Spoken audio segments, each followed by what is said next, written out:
is about to ride the road one last time. Again. What does that mean? Hey, Klonsky, we're gonna need more road. Oh, fuck. How's it going, ladies and gentlemen? My name is Redamus Maximus. This is Jay Lovecraft. I'm your Star Queen. And this is 8 Bits and Dice Rolls Podcast. Yay!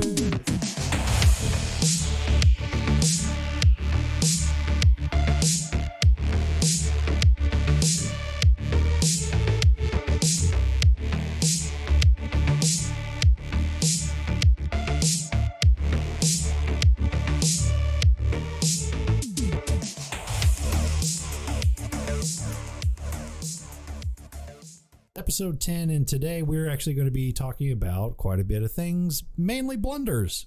Can you guess what we're going to be talking about in general?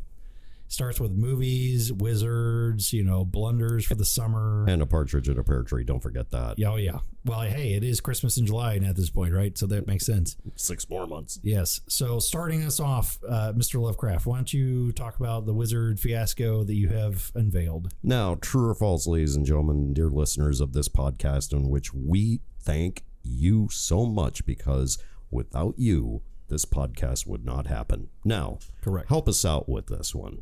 True or false? Is Wizards of the Coast going to get rid of physical paper books? I don't think so. You would hope so. Guess what? They just might. Oh God, all digital content. Well, I want to act like I'm surprised because a lot of things are moving towards digital content. But as somebody that likes physical, that makes me mad. Yeah, simply because of the fact I'm one of those great old ones that actually love the feel of the book. Well, the smell of the paper. One of the main complaints I've personally had, and I think a lot of other people have had as well, is in a lot of games now, I mean, obviously I collect a lot of Renegade now, but now I'm looking into Savage Worlds and stuff like that. That's going to be fun. A lot of people are very sick of buying a physical copy and then not having a PDF with it. True. Especially if you have some kind of online platform already, or if you are really established on like D20 or somewhere like that. Oh, sure. I think it's kind of a standard expectation at this point that if you are sinking the money, especially into those deluxe editions, the ones with like the fancy artwork or the limited runs and stuff like that, there is the expectation there of like, okay, I'm paying you like $15 extra on top of what would already be the base book. Sometimes those deluxe editions can run up to, what was Curse of Strahd's like a deluxe edition in the coffin? That thing wasn't cheap. Yeah, I got my copy as a gift from Christmas from a local game store. Well, right, but when those things first came out, I want to say they were a solid over $100. Right, when they first came out, granted they've fallen a lot in price since then, but there is the expectation there of, okay, I have the physical book, why can I not have a PDF as well when you have an online established platform that a lot of players also like to utilize? It kind of seems like a no-brainer. Yeah, well, and for physical items though, I mean, if you're trying to build a library at home, or if you're running a game at home, or something like that, it's useful having those. And I can see where, like if you're wanting to travel, having a digital copy also is useful. Or if you want to let somebody borrow, quote unquote, a digital copy. And hopefully you will see it again. Yeah. There's that. And then it's always the same argument every time I say, like, brick and mortar is always going to be important because of the feel, the touch. It's the physical property that you personally own. Absolutely. Even though you're quote unquote paying for the licensing essentially, and you don't quote unquote actually own it. It's the fact that it's an actual like physical item in your hand. Yes. That's what's a lot of people are, holding on to. That's why I like, collecting the old video games and things like that. Yeah, we can get them digitally, but it just doesn't hit the same. Well, and the same argument happens with video games too, with physical copies versus digital copies. If anything, those digital copies should also be cheaper because you don't have to deal with the distribution nor the manufacturing process nor the material supply chain process. But one thing I have seen is a lot of companies now, well, actually, no, not a lot of companies, I'm more just Wizards in general, they price those digital copies the exact same as the physical books. Correct. What's wonderful about one particular website in which I always go to is drivethroughrpg.com. I thought it was the Trove, or did they close that one No, down? Trove got closed down Yeah. because they were based in Russia. So Oh, well.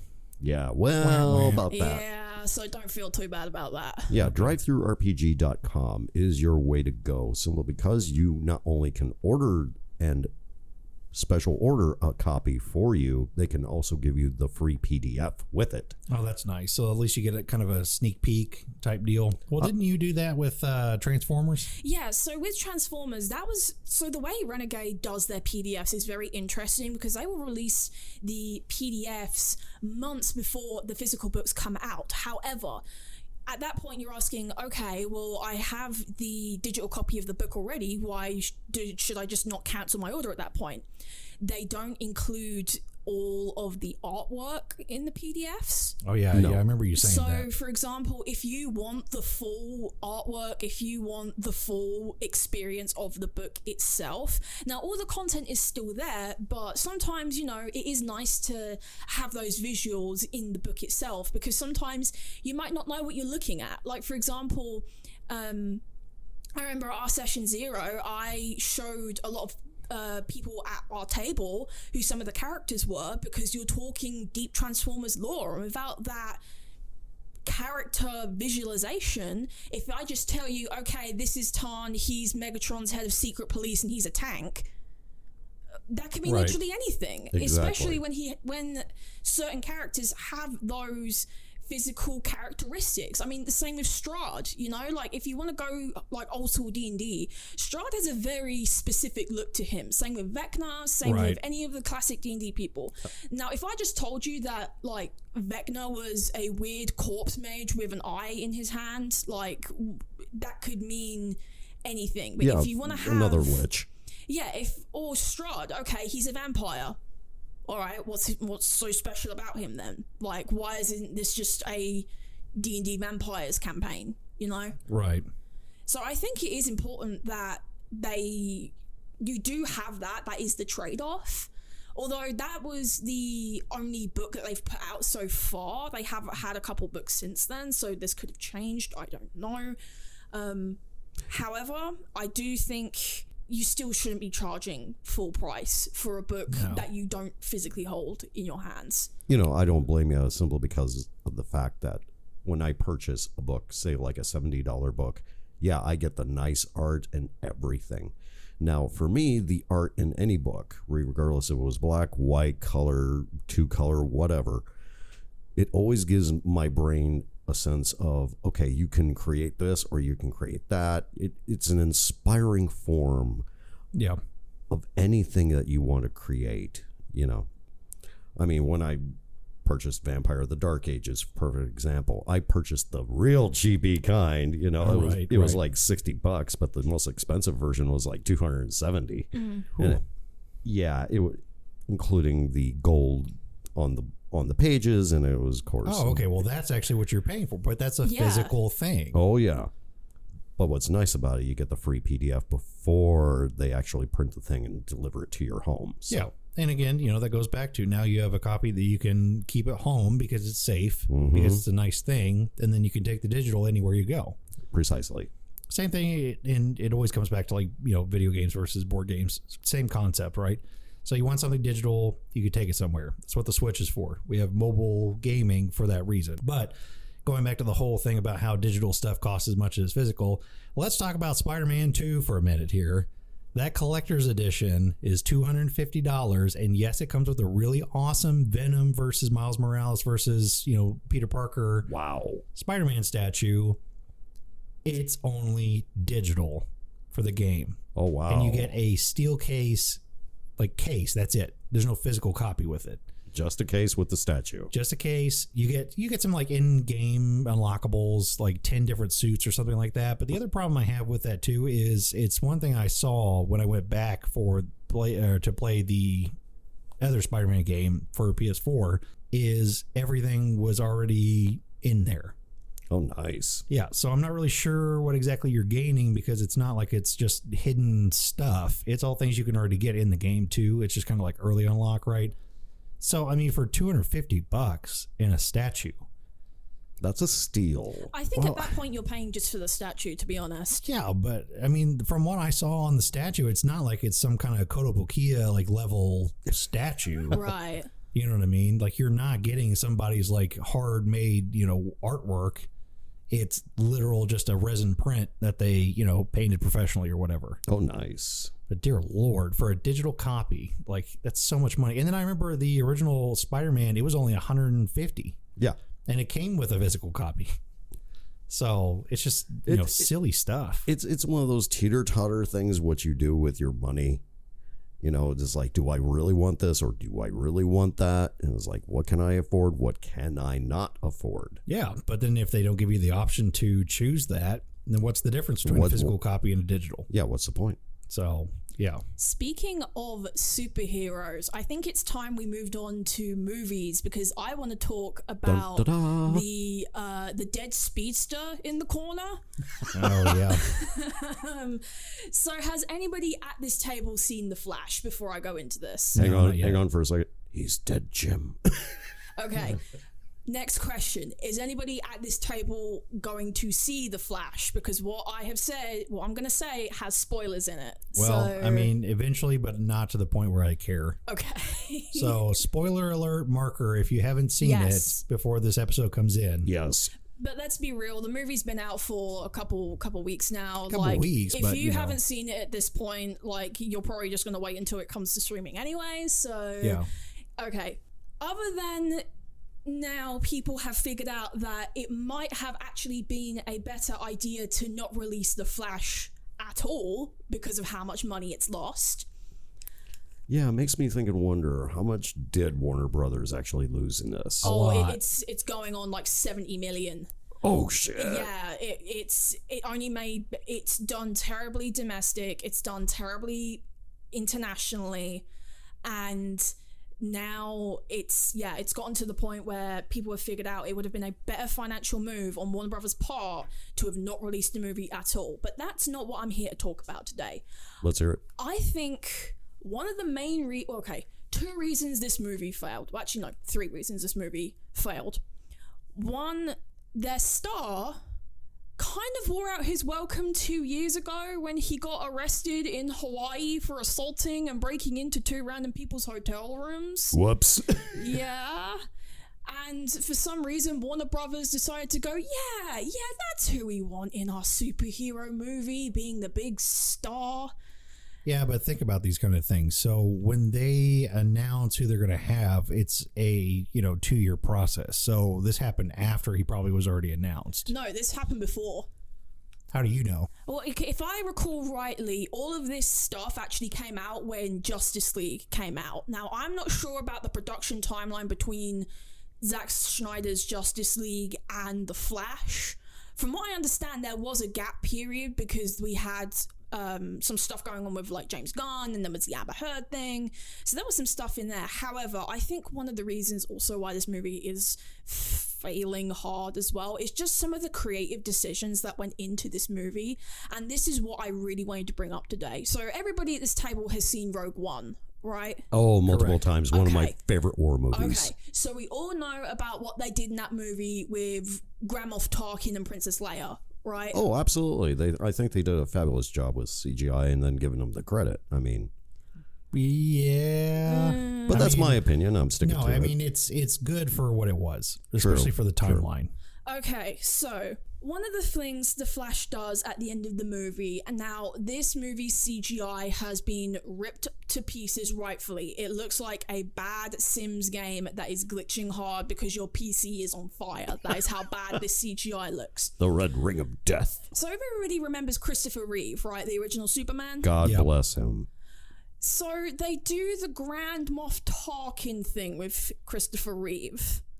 I mean, I'm not surprised. A lot of these people are trying to, save save face on a lot of these old actors and things like that, but they can't exactly do it if, one, they're dead, two, too old. I know. It's sad. Well, the problem is with Christopher Reeve is he once said something that has led a lot of people to believe that if he were alive today and approached to say, hey, do you want to be in The Flash? He probably would have said no. This is the quote.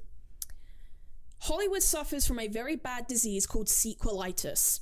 What the majors do is they take what grossed $100 million domestically last year and get key ingredients back again and try to pump it up a few more times. Of course, the quality is a sliding scale of diminishing returns, and I think very rarely do you get a sequel that is an improvement on what went before it. Wow. Well, I mean, that's one statement, but that's literally, you can go back on the other end and just say, let's say somebody said one thing back in 2005 and then everybody rode the curtails of them. You know what I mean? Like, he may not have liked it then, but, we don't know. We don't know, but a lot of people are thinking it's a little bit disrespectful because of, one, how terribly this movie was handled, two, why they chose to stick with the lead, and three... Well, they had to save money. I mean, it's Warner Brothers and everybody else that's tied into DC. It's a crashing market. They're trying to save it. Yeah, because they should have acknowledged the fact. They should have used their DC animation, which is amazing. Oh, yeah. I mean, they do an excellent job on animation. But then on the flip side of that, they never released Batgirl because they thought it would do terribly domestically, even though a lot of critics said it was really good. So now, and people have figured out that Flash probably would have benefited from the same thing of not even just coming out at all and just being a tax write-off. So now a lot of people are questioning, okay, if Batgirl was okay, why did you go with Flash as opposed to Batgirl? Probably because it cost more in the long run. It cost way more. We don't actually know what Batgirl's budget was, but I do believe that it probably did cost a lot more to make Flash, even if the CGI looks like a bad Sims game. That's the problem, though. CG is so expensive. It's the same issue that Marvel has, especially in a lot of their animation in general. When they do these movies, they make all these last-minute decisions to change things in order to, one, keep up with the times, two, make sure the story makes sense because somebody probably caught a plot hole. And of course, they have to match what they make with the comic books themselves. Yeah, and the other problem, too, is Feige has a very bad habit of never repeating himself when it comes to characters. Yeah. If you've ever noticed that in a lot of his movies and things like that. When it's also a fact of just CGI artists are just being paid terribly and treated terribly right now as well. A lot of them aren't sleeping very well. And one other thing as well, you brought up animation, and I think that's really interesting because we had two movies that I believe their marketing teams kind of set them up for failure. Even though the movies themselves aren't bad by any means, I believe the marketing is the reason why these movies crashed, and that is Elemental by Pixar and Ruby Gillman Teenage Kraken by DreamWorks. Okay. Yes, so I was actually listening to somebody talk about this the other day. The problem those movies are not doing well is because they're not enticing in general. No. Especially not to people like our age. Obviously they're made for kids, but the problem is there's nothing for the parents to grab onto. Yeah, like the first time Despicable Me came out, for instance, right? Because like Despicable Me and The Incredibles, all the parents who are watching this along with their kids saying, oh, I can relate with this character. It's a cute character. It's something that's going to not be above their heads and things like that. Yep. Pixar also has a really bad time with, making colored characters when they should have actual representation. And I know a lot of people are mad about that, but that's neither here nor there. With Elemental, I think one of the big reasons why not a lot of people went to see this movie is, one, they only started showing trailers 3 months before the movie was due out. But it wasn't interesting at all. Well, that was also the other problem, was the trailer showed you sometimes it is beneficial to have mystique in trailers. I totally get that. However, if you withhold too much, then you don't know what the movie is about. Other than, because from those trailers, I haven't seen the movie Elemental. The only things I've seen from it is what I've seen on YouTube. And from those trailers, the only thing you can really glean is, okay, this world is about elements and there's a guy and a girl. What's the plot? We don't know. But that's kind of the point. It's the whole thing of elements can't mix. It's talking about, the politics of certain people can't mix with certain people, but why does it matter? Because love is love, right? Precisely. Yeah. It's pretty simple to figure that out from that trailer. It was not a hard concept. Even a kid could figure it out. They just colorified it to make it more interesting. But the problem is, and this is a big thing with movies in general, they all do it. When the movie is actually garbage, they show you everything you need to see in the trailer, so then at least they got their money back from promotions and everything else on that part. Then when the movie tanks, it's not as big of a box office blunder as they make it seem like it is. I mean, yes, it cost them a lot of money, obviously, but they still get their money back from a lot of the marketing and stuff like that. And makes a lot of stockholders go, Well, I and feel now better. that brings me to the next thing, Ruby Gillman. So Ruby Gillman's problem, I believe, was they pretty much just showed the entire movie in the trailer. Because it was garbage. But it wasn't, though. A lot of it's getting praise. But By a lot of who, people, though? just critics online in general. Of Rotten Tomatoes, it is above 50% on both critics and audience sides. However, the movie is still not doing good. Yeah, but when's the last time you actually trusted Rotten Tomato? Well, you'd be surprised. But no, seriously, you personally, when's the last time you trusted Rotten Tomato on a movie? I don't. That's the point. They're just critics. They're going to say whatever they got to say, and half of them are getting paid off anyway. Yeah, because if they saw the movies in which I have seen, Right. Because one man's junk is another man's treasure, Correct. And there's a lot of people, for instance, obviously people from Lucasfilm, no offense to some of them because I do love them very, very dearly. Please don't shoot me. ditto. They're obviously going to say that the movie's pretty good, right? They've been giving box office hits and like all this other things. Hey, we made $200 billion last year. I went and saw the movie and it was just slightly above par with the Crystal Skull. Yeah. See, I'm assuming you're talking about Indiana Jones. Well, yeah. Well, Indiana Jones had the really unique problem of that, and this is something that Redemus hilariously realized the other day. The last time an Indiana Jones movie came out, it was 2008. Yeah, that was a little bit of a shock. We have It felt like Crystal Skull was literally yesterday. and I kept telling him, no, it came out 2 generations ago. I was 10 when I went and saw Crystal Skull. Yeah, it's pretty bad. Yeah. So Indiana Jones had the unique quality of, I honestly think it should have ended after the first 3 movies. You had a really good solid trilogy. Yeah, the trilogy was wonderful. Yeah, Yep. You had a really good solid trilogy, and Indiana Jones as a character as well. Also, he existed in a time that was perfect for that character.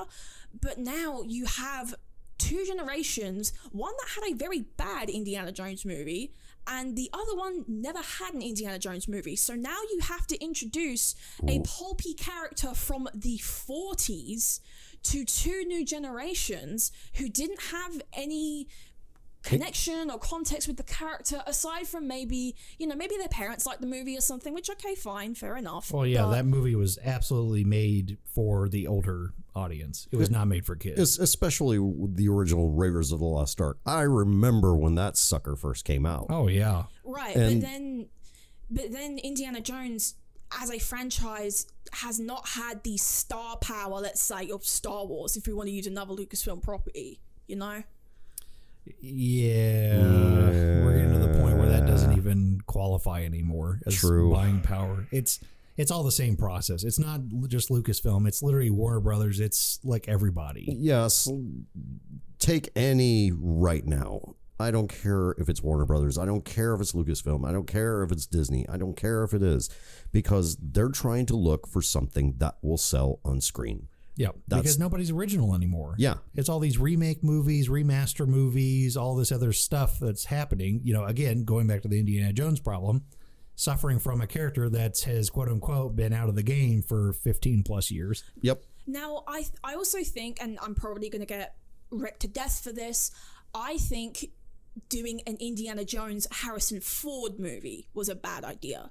Well, now I'm completely confused. Okay, Well- so I think what they tried to do with Solo could have actually worked for Indiana Jones. We have Young Indiana Jones Adventures, right? Yeah, that was back yeah. in the 80s when That's even ABC longer, actually though. had that a long time ago. Yeah, we didn't have like a reboot of that at all, so nobody would have been used to that character. Yep. Well, exactly. So you want a new way to introduce Indiana Jones, and if you want to keep this franchise going, which I'm assuming Lucasfilm does want to do that, then why didn't you find somebody who is super passionate about Indiana Jones and then say, hey, we want to make an Indiana Jones movie, but we want it to be a young Indiana Jones movie with a younger actor that we can introduce to this new generation of people, so you still have the setting and the older connections, but you also have that reintroduction without the... I have to agree with you, Star Queen, because it's very satisfying for some guy like me seeing a Nazi get beat up. That's that's satisfying. Pretty satisfying. That was still pretty satisfying. Yeah, I would love to see a Nazi get beat up. And if it's a young actor doing it, like, Gen Z is not gonna... They're not gonna complain seeing one of their own beating up Nazis on screen. That's not gonna... They'll probably be really happy at that. So okay, so let's bring this up though. So obviously, older, younger Indiana Jones, totally fine. However, let's look at the process of everything going on right now. Yeah, would it be better as a show and not a movie? That's a good point. You know what? Action, young Indiana Jones. Star Trek is doing exactly that. Instead of cranking out movies, they got smart. Yeah, because it works better as a show. Yeah, because you not only have Star Trek Picard, great show, you gotta see it, but you also have Star Trek Lower Decks, you have Star Trek Section 31, which is coming out very soon. Yeah, I did see that, which, by the way, I actually am thoroughly enjoying the OG Star Trek. Oh, you have only scratched the surface, friend. I know. I just got through the episode where... what did they end up doing? It was when that kid got dropped off on their ship and he has like those psychic powers. Charlie X episode. Yes, yeah, that's where I'm at the moment. Okay, I'm gonna give you my best. Okay. The Doomsday Machine. Which season? That's the original series. This is where I'm... Okay, spoiler alert for those who you've seen the Doomsday Machine before. You're gonna have to see it, Mr. Redemus. Okay. Yeah, that's all I'm going to say. It's good. Well, and so for those that don't know, we have a Star Trek episode eventually coming in. It's going to be a pretty high production because we want to kind of go over the history of Star Trek and things like that, since we do a lot of like Star Wars talk. But I decided that, if I'm going to dive in on this, with Mr. Lovecraft, I probably should know what he's actually talking about so I don't look like an idiot. Know thy material, sir. Right. I mean, again, 90s kid, next generation. I know a lot of that stuff. However, it's not just Sir Patrick Stewart. Yeah, because you got Scott Bakula from Star Trek Enterprise. You got, of course, William Shatner from the original series. You got Patrick Stewart from the TNG. You have Kate Mulgrew from Star Trek Voyager. I could go on for days. Yes, and that's why it's going to be more high production episode for sure. Yes. So, but yeah, going back to the movie Blunder thing. However, there's some weird choices this year post COVID. However, I would definitely say that I personally feel if you don't look at things in the hard end of, filmmaking, this has kind of been a nice return for cinema. No. There's a reason why this summer has been called the Box Office Bloodbath. Yeah. Because I believe it was the beginning of June, we had Spider-Verse come out, which was incredible. Seriously. Well, even before that, we had the Dungeons and Dragons movie, and it was hilarious. It was awesome. Which is really sad because Dungeons and Dragons actually flopped because of Mario. And Mario was not great. No, well, Mario Timing. was... Mario, it was okay. It was okay. It was very okay for what it was. As the young folks say, it was very mid. Timing it was very mid. Was everything. Yes. Yeah. So we had that. We had Spider-Verse. We had Rise of the Beast. Oh, we had Quantumania. Ant-Man. Oh, I thought that was incredibly mid. I enjoyed it. I mean, MODOK was obviously goofy, but again, that goes back to the whole CG thing. I don't know why they chose to go back to Shark Boy and Lava Girl, but... Oh my goodness, that face is now haunting me, I swear, in movies. Because there is a part, and Redemus knows, okay, spoiler for Rise of the Beast. There is a part at the end of Rise of the Beast that heavily reminded me of Mr. Electric, and now I can't stop seeing, whenever I see bad CGI face, I swear it's like an allergic reaction. I cannot stop noticing it, and it started with Quantumania, and then I saw it in Rise of the Beast, and I was like, oh. Are you Okay. going, Lovecraft, are you going to watch Rise of the Beast or just kind of wait till it comes out? Which honestly I would recommend doing, but still say it's worth a I'm go. gonna wait. okay. Do you care about spoilers or do you want to just wait until the end of it? Because it pertains to you It specifically. does actually, yeah. Really? Yes. Okay, lay it on me. Okay, so obviously Hasbro loves mixing content, right? Of course. Yeah. So At the the end, Transformers are connected to G.I. Joe. Oh yeah. Yeah. so at the end of, okay, we're going to put another spoiler marker here as well if you haven't seen Rise of the Beast, although I believe it I is think coming. I just ruined it. So Well, no, I believe it is coming to streaming early, so you do have that because it has made its money back and more.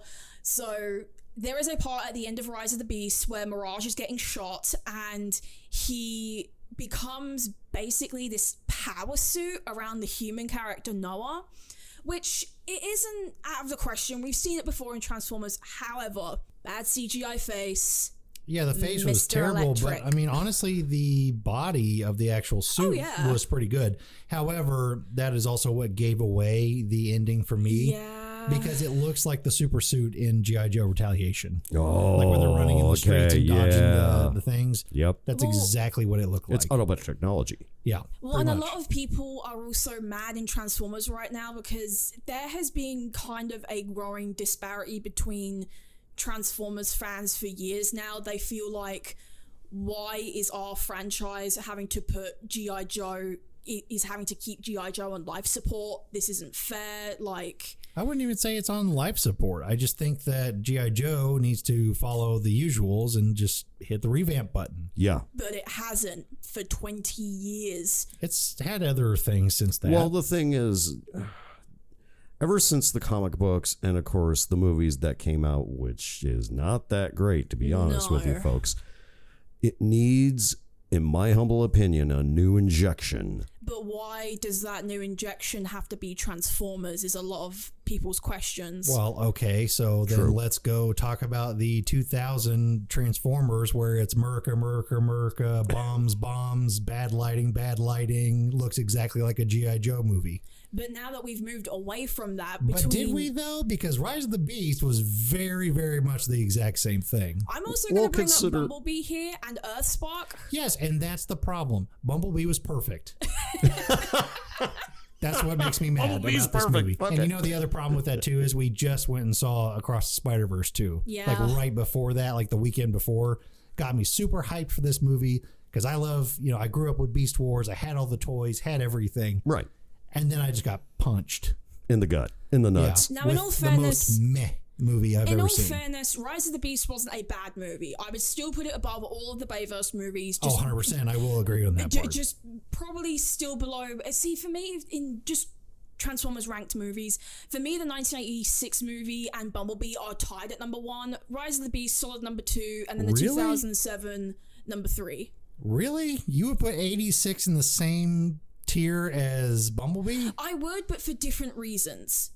Okay, well, that might have to be a different episode because now that would be a whole new episode, consider Remus. me intrigued. Okay, I would put it there for different reasons. So, actually, if we want to just do like an episode where we rank like each other's movie franchise lists, I think that'd be very I don't fun. even know. I'll have to do a lot of research because I've watched a Yes. lot of movies. Well, no, if we just went like specifically franchise by franchise, or if we all just Oh, picked sure, one yeah, each. if we did that. Because I'm sure, for example, all of our Star Wars lists are going to look wildly different from one another. Let's be real. Yeah, because I'm super old school compared to yours. Yeah, my first Star Wars movie we figured out was the Clone Wars animated movie. And So your first video game is the Lego Star Wars game. it was, And, yeah. and of course, me, 1977. Well, to be fair, God rest his soul, my late grandpa, he's the one that got me into the original trilogy. He was a wise man. Yeah, he had the what was it, the full screen gold edition VHSs. Oh, wow. He sat me down in Iowa, and that was the first like big Your first indoctrination. indoctrination into a sci-fi action. Really? And, yeah, and I specifically just remember seeing like Jabba. I think he was like the creepiest thing in the world. But yeah, like that was my introduction into it, like we had mentioned in a different episode. But yeah, so I mean, that's kind of why I'm just trying to like kind of bounce back and forth on different stuff so I can be a little bit more, open to it. Yes. So maybe that could be a future episode, because I think that would be very interesting, especially when it comes to Star Wars. Yeah. So yeah, I would honestly put those tied for number 1, Rise of the Beast Solid number 2, and Bayverse is all below it. It's not a bad movie by any means, but it is a step. I will say it had options to be better. It did, but I do believe it is a step in the right direction. I think if they got the right people and they continued with it, I think eventually we could get something really, really great. Yeah, make a Cybertronian movie. But the problem is now a lot of people are like, because I remember those G.I. Joe movies, and so does everybody else. So it's like, like, if you're gonna do, so there's a lot of discourse of, do we want a Transformers G.I. Joe crossover movie? If they stick to the original comics, yes. I will 100% watch it. Oh, you mean so Brawn and CoverGirl having a baby? 100% campy. I see no problem with Braun or CoverGirl having a kid. I would have a problem, however, seeing Snake Eyes and Scarlet having a baby. Yeah, we would have issues with that. Well, think about it. I am. Wait, so you're more cool with a tank and a human woman having a baby than Snake Eyes and Scarlet? Listen, that is a very large hole. It's big. And again, and just for the reference, this podcast is not about sexualization or politics. However, every once in a while, you got to throw a good joke in there.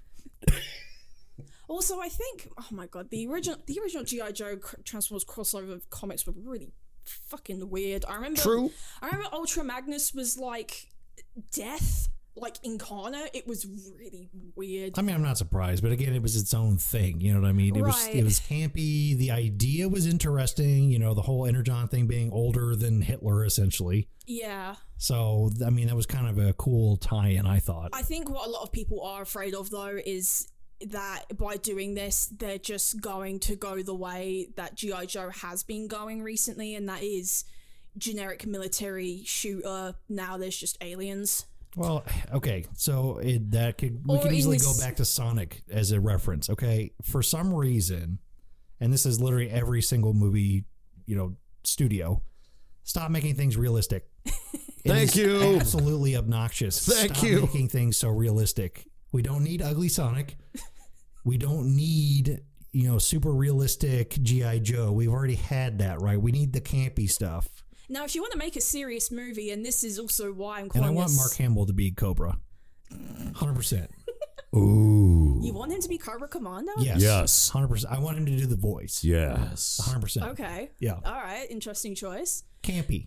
So, bringing up another thing that's coming up, we soon have the Barbenheimer double feature, as people are calling it. Oh yeah, the Barbie movie and then Oppenheimer both come out at about the same time. And a lot of people why does Barbie create a nuclear weapon with Oppenheimer? I mean, it's a very, very dark universe. Ooh. Actually, Barbie from the commercial is very dark already. Yeah, so the director Greta Gerwig, Barbie's a stripper now? Well, not that dark. Okay. She doesn't hate her dad. Oh, okay, never mind. No, but in the trailer, she did have a lot of... It looks like she's going through like an existential crisis or something. How'd that happen? I don't know, but she is aware of the concept of death, because in one of the trailers, she's dancing, and it's like a big, like, cheesy musical number. Right. And then she turns to the other Barbies and she says, "Do you ever think about death?" What? Yeah, so... Okay, that just came out of the left field. I mean, and then she starts noticing that all these things that she used to do, she suddenly can't. Like, for example, every morning she would wake up in her Barbie dream house, and she'd get out of bed and she would pick her wardrobe, which callbacks to the toys, same with the dream house. Everything's perfect. And she would float down into her car, and then she'd start her day, right? Yeah. But one morning she wakes up, and instead of floating down, she falls. She's fine, but... Entropy kicked in. She falls, yeah. So we don't really know what's going on in the Barbie movie, other than... it's probably okay to see it with your kids, but this might be more geared towards adults. And the director is known for very far out, very psychological horror type movies, so people are wondering what's going on. And then obviously you have Oppenheimer, Death, Destroyer of Worlds, Robert Downey Jr.'s big return from whatever the hell that Doolittle movie was. So that's one movie I cannot wait for. What, Oppenheimer? No, Dune Part 2. Oh, yeah. Well, they just released the new trailer for it, yeah. Now, here's the rumor. The original Dune of a few years ago was supposed to be a trilogy. I could see it. Yeah. Now, here's the scary part. What are they going to do for Part 3? It's HBO. They got that dragon money. Like, that's true. They got tons of dragon money. They got that dragon money. They're fine. Well, and they're still riding the coattails of Band of Brothers and Letters of Iwo Jima money and all that stuff. They still got that money? Good God. Yeah, are you kidding me? Every June, World War II anniversary, so they show it, and then they're still making tons of rerun money off it. Which I don't blame them. It's an excellent series. It is an excellent series. Well, that, and they have probably one of the best late night talk show hosts right now as well. They have John Oliver, so it's not like they're hurting for. It's not like they're hurting for money exactly. So yeah, and then you showed me the picture of what the actual reel looks like, Star Queen. Oh my God! Have you seen that yet? Yes. Yeah. What is it? 11 feet, 600 pounds. So Oppenheimer was shot in IMAX, correct. And the film reel for IMAX is 11 miles long and it weighs 600 pounds. Hey, Charlie, bring over that. I'm not kidding. The workers who are bring having the to tow load motor. They've had to unload it in a forklift. This thing is that heavy. Jesus Christ. Yeah, it's a big boy. It's there's a photo of it now because people are like, oh, ha ha, marketing. No, there's photos of it now. It's huge. Yeah, you can't really say it's a little man or anything. No. No, but this year has been just stacked for movies, and I'm so happy, especially after COVID, that we have had this year, even if some of the movies could have been better. Yeah. I would rather an okay movie than just a bad movie year, Yeah. I mean, overall, okay, yeah, obviously there's a few blunders and all that stuff, but it's nice to at least see there's some movies that are at least worth going to the movies, because right now, obviously, concessions and stuff is just making everything inconvenient. Well, here's the thing. What I'm really craving for is original movies. Yes. With original scripts done by original artists. Yeah. And that's hard to do. Even I know. Oppenheimer was based off of a book. Oh, yes. Yeah.